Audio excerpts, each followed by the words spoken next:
Hi. Hi. We're back. I'm back. We're back. What do you got for us today? So we know that we're coming back to school in the fall with two big crises. Sure. We have talked a lot about adapting to this global pandemic and kind of what school could look like. And now I think, it's due time to think about the awareness of the inequity in education, whether that's locally or statewide or on a national level. It's time to be better, right? There's a light shining on things that we've ignored for a long time. And it's not okay.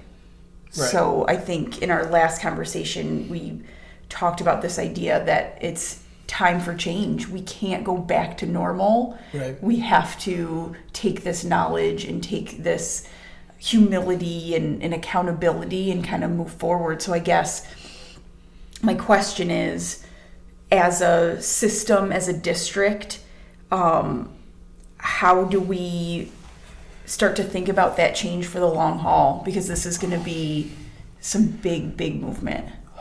And it's tough. Like you said, there's two big things rolling. And I think if you see anything, what's tough with anything that's large, whether it's a school district or a community as a whole, or even sports teams, when you see inequity or you see something that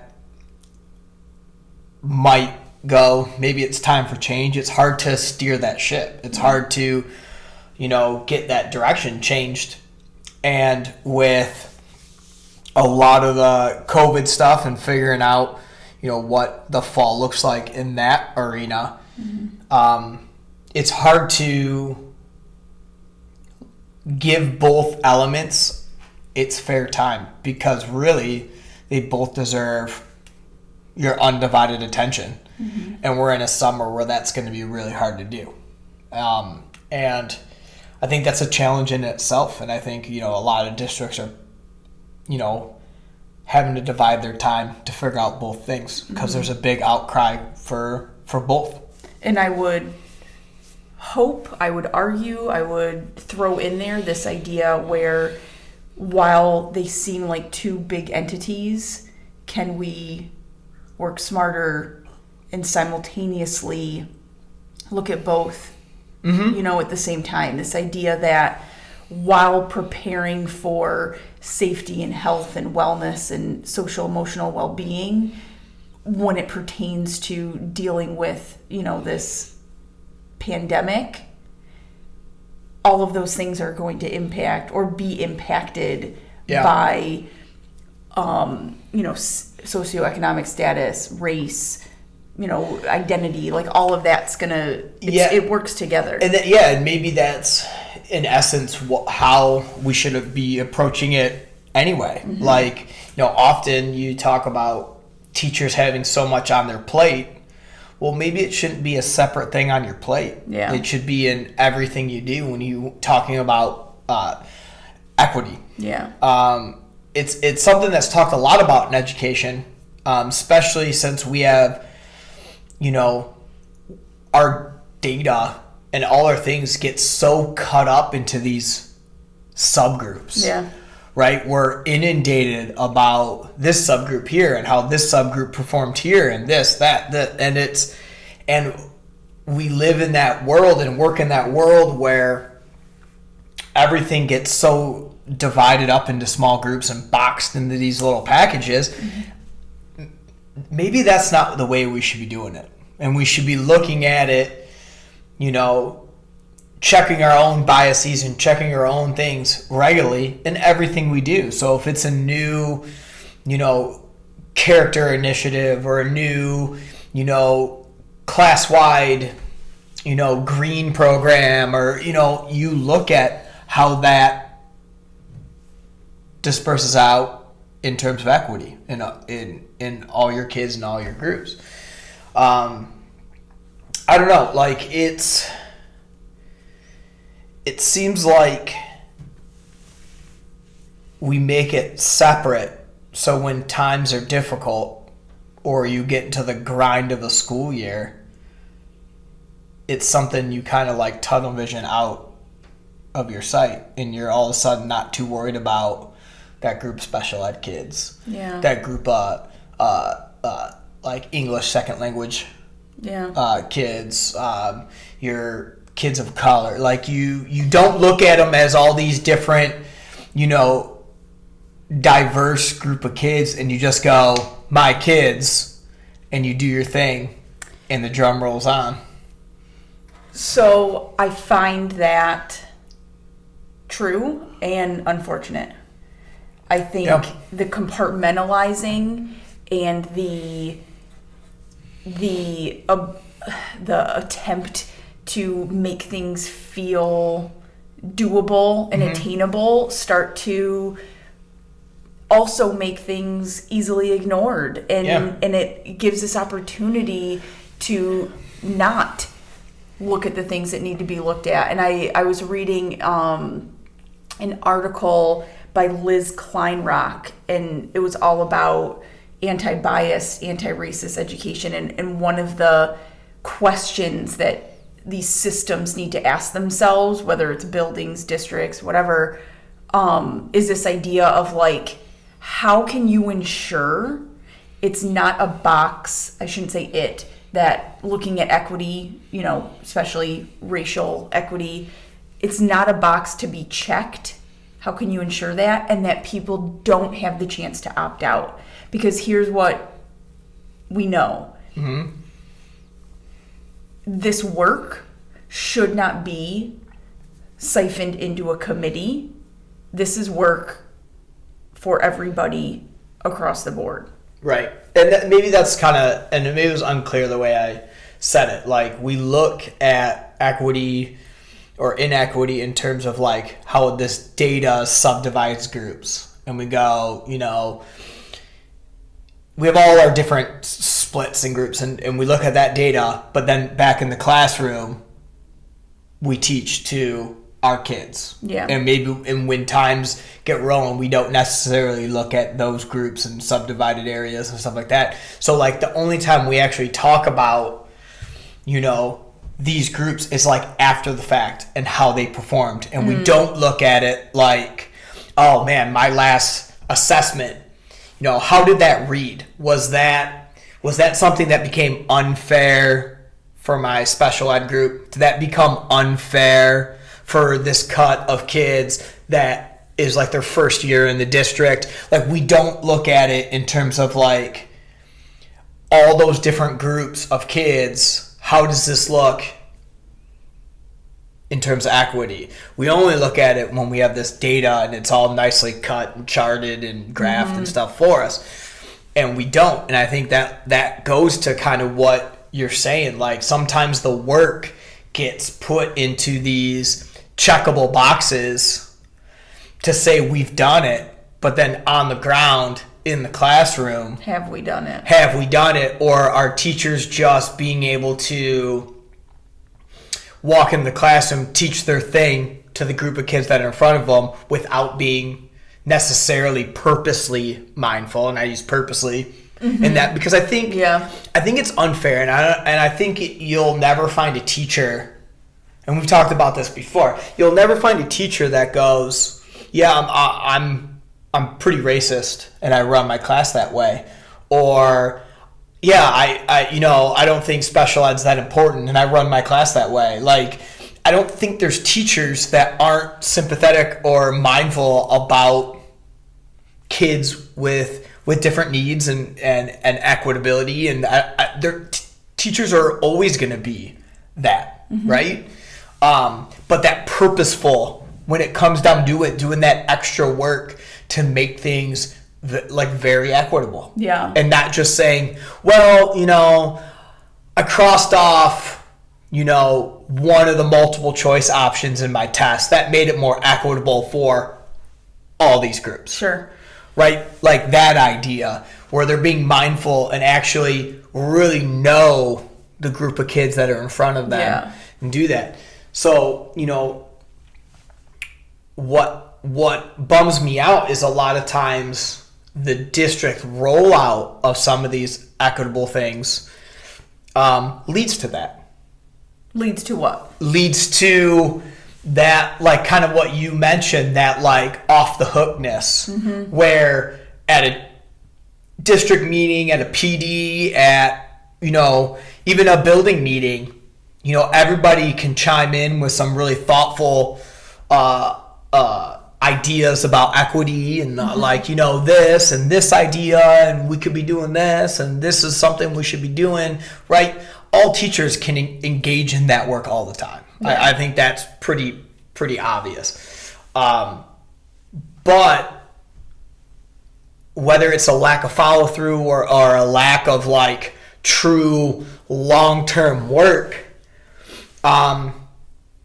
those meetings end up being like a one-time thing or a few-time thing or a one school year thing, and any concepts or ideas or things get lost when a school year gets tough, and when things get difficult, you slide down to your level of training. And that's something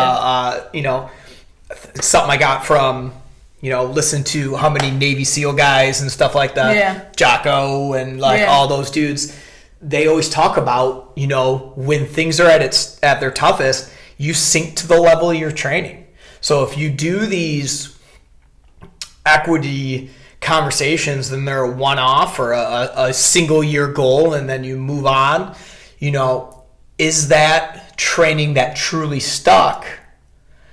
So when things get tough, when we're in a season of COVID, when we're battling all these other things that bubble up in a school year that we deal with, is your ability to keep your class equitable and to meet the needs of all the different cuts of groups in your classroom? Are you going to be able to do that? Yeah. Or are you going to sink down to your comfort level, which is delivering some instruction, answering the questions for the kids that advocate for themselves and ask those questions, and then you move on? Right. Is the floor strong enough exactly to sustain when things get a little crazy? And we all know that happens regardless of any exterior things like this. Adding layers, that's normal. Yeah, and I worry, maybe I worry a little bit, some of the experiences I've already had talking about some of this equity stuff moving into next year.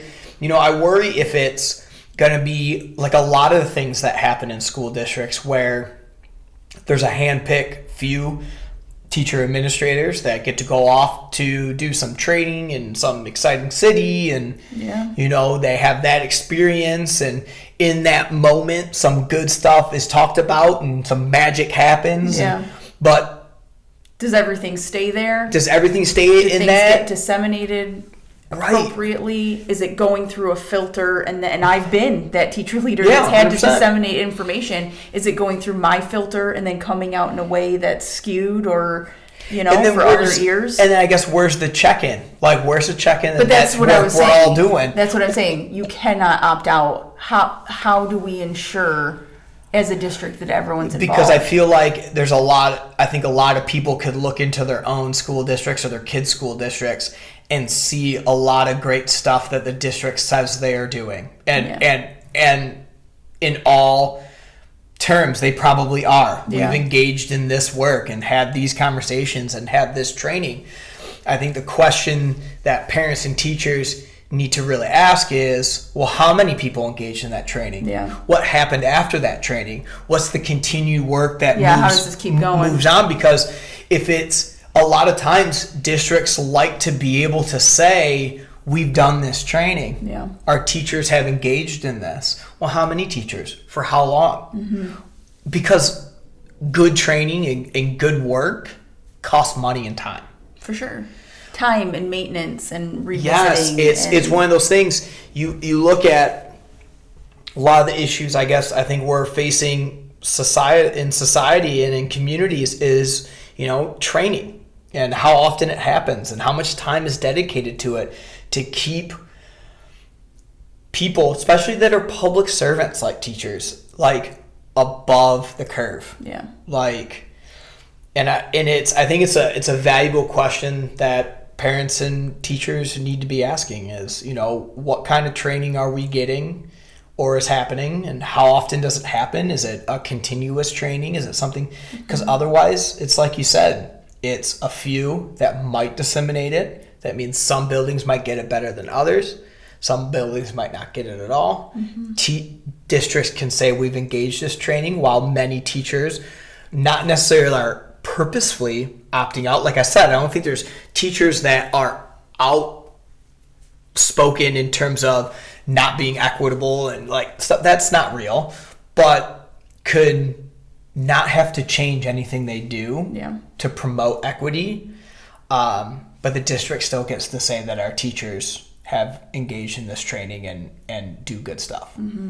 Well, I was telling you yesterday, I listened to this podcast that was from 2018, but obviously, not a lot's changed, right? Like, we've been sitting in this educational system for a long time. Other than it probably rings more true. Oh, absolutely. Because, again, obviously with just things being, brought to the surface so much more loudly and frequently. But it was through Heinemann, and it was for women who are extremely invested classroom educators, but want to disrupt, right? And really think about racial equity in schools. And I think what you're saying came up so many times in their conversation, and this idea about this work is work. This cannot be a one-time professional development for schools, districts, or whatever. It is this ongoing,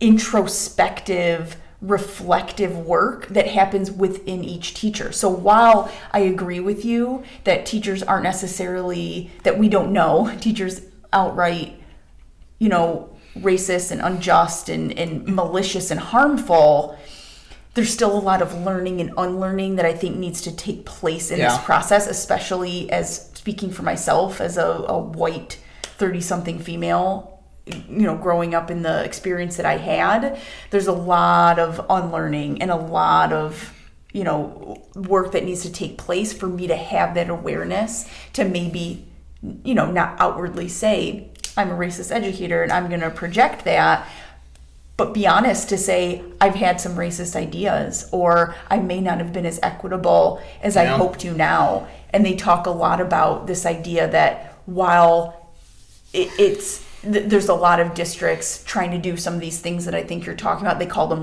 cosmetic fixes, right? These quick fixes that look good, and then you can say you're doing the stuff. It really needs to come back to this embedding of equitable procedures and systems and hiring processes, giving kids mirrors and windows into new perspectives, but helping them see themselves in the teachers that are in front of them. Retention of, teachers of color that have a diverse community that reflects, the community of the school. So like you're saying, it's this long haul of trying to avoid the detours and the things that pull us in these other directions. If it seems like too much, or it seems like I can't handle it, or whatever, I think that's a big piece of why all should mean all for the people involved in this learning, because we're going to need each other. That, this is a lot of work, and you need that support to not only look at it through yourself and within yourself, but to have everyone kind of guiding each other throughout this process. And I think a lot of that is going to be tough, and it's a conversation I had, previously with some other teachers. With this work, it's a self-reflection on your practices, and that's going to be tough for, I think, a lot of people to swallow. Like I said, I don't think there's anybody in this, at least that we work with, or that is outwardly biased towards groups or outwardly racist or that seems untrue, at least with the people that we know. But there's going to be a lot of ideas going, I need to reflect on my stuff because maybe there were some biases I didn't think about. I didn't know about. And that's the thing, right? But that's tough because then people have to admit to themselves that I've done some stuff that might have been exclusive. For sure. It is hard. And then some people will take that as an idea, like just the practice of looking at my own self and where my biases are to mean that I might be racist. And maybe that's not necessarily true. Maybe we shouldn't attach it like that. Maybe we should. I don't know. I'm not an expert in that. But people are going to look at it as like, if I have these biases, I might be racist. And I fear that there's going to be people that go, I'm not racist. I'm not this racist person. Therefore, this might not be work I need to engage in. Right. But we know there are gateways into some of this ownership acceptance. We're right now doing a district book club, reading Dr. Ibram Kendi's How to Be an Anti-Racist, right? We know there's gateways into this where he opens that dialogue and that opportunity that we've talked about with the group of teachers in our like Zoom book club that we're trying. Like, he opens the opportunity to say racist and anti-racist are ideas. It's like a name tag, right? He attributes it to this idea of you can have a racist moment and you can have an anti-racist moment. It doesn't necessarily like frame you as a person, right? But you may have thoughts, preconceived notions, ideas about certain groups of people. It's a matter of being able to realize that you may have these moments or these ideas or thoughts, and it's not necessarily like defining. And to me, that felt liberating to take the ownership. Yeah. That felt liberating for me to then be able to say, all right, I've got a lot of work to do. Yeah. Doesn't mean I'm a bad person. Like I said, it's not defining, but I have a lot of work to do. And that's great. And I think that's awesome, especially with people that love engaging in the work and love the perfection of the craft and love, going back and redoing and rebuilding to make better. I think we work with some people that love doing that, almost to the certain extent, like they tear it down all the time to like reinvent and rebuild and make it better. And that's awesome. That constant self-reflection likely means you're always making change and you're always making better. But you and I both know that, especially in the teaching profession, so many people put their self and their own passion into these things. It makes some of those changes very difficult. Yeah. You know that there's people that love certain lessons and projects and have been doing it for years and don't want to change it because it's difficult to question because it's their heart is into this. Yeah. Whether it's a project or a book they read or whatever lessons that are out there that they've put their whole heart into, which is awesome. Yeah. But that means they have their more self attached to it. So when you start going, man, I wonder about this bias. I wonder about whose voice is being lifted, whose narrative is being told. Is it mine? When you start questioning it, it's like you're questioning them and questioning their passion. There's a lot of identity in teaching, but that's where I think it's important to lean into identity work, right? Yeah. With the kids, with yourself. Like we talked about that last time of building connections and thinking about that. Like utilize that, like you starting to question yourself to hopefully then realize that like all these little people in front of you have identities too. And we need to value every single thing, and it's all awesome and perfect, and whoever they are fits, and whoever they are is welcome. And I think that circles right back around to like, you hope this work isn't a box to be checked, because when you do it in that form, people that you don't force people that have put time and tons of energy and passion into creating lessons and projects and things they love. You don't have the time set aside for them to wade into that water of reflecting on themselves. Yeah. If you do this checkbox, ornamental type fix quick fix, Yeah. those people never have to self-reflect or never get the time to. How about they won't? It's just not that they won't, it's that they don't have the time to pick it apart. It took a lot of time to build themselves where they're at. Yeah. You need that time to self-reflect. Yeah. And if we do this checkbox type stuff, the select few that are picked to engage in that work will be in it, but they were probably already in it. Sure. Or the people that weren't picked but get some of that information disseminated to them, but they are really in it and they love creating and crafting and self-reflection, are really on board, they'll do some change. Yeah. But the people that, took tons of time and energy to build what they have and go, well, I know I'm not a racist person, I know I'm not this, bigot or whatever, they get off the hook on just being able to say that and move on. Right. And then maybe they don't examine biases that we all have, regardless of the background you have. Everybody has a bias. And if you don't reflect on it or get the time to and constantly look at it and constantly revisit it. Put the time into. Yeah. There's a lot of time in the day. And we might say that we don't have time. And I feel like that sometimes becomes an excuse. Yeah. So the last thing I want to say about this in response to this idea of how do we avoid the checkbox, Yeah. I think it comes down to everyone's on board. Mm-hmm. Everyone's doing some personal reflective work within themselves before being able to kind of work through anything with their students or for the work. And I think it comes back down to we cannot sit in this idea that we have to fix those kids in front of us. We have to fix the policies, the systems, the bigger picture that leads to these inequities for these groups. Yep. It's not about fixing the children. It's about going back and fixing the unjust system that's leading to this data that you talked about from the beginning. Yep. So with that, I think that leads to the long haul. I agree.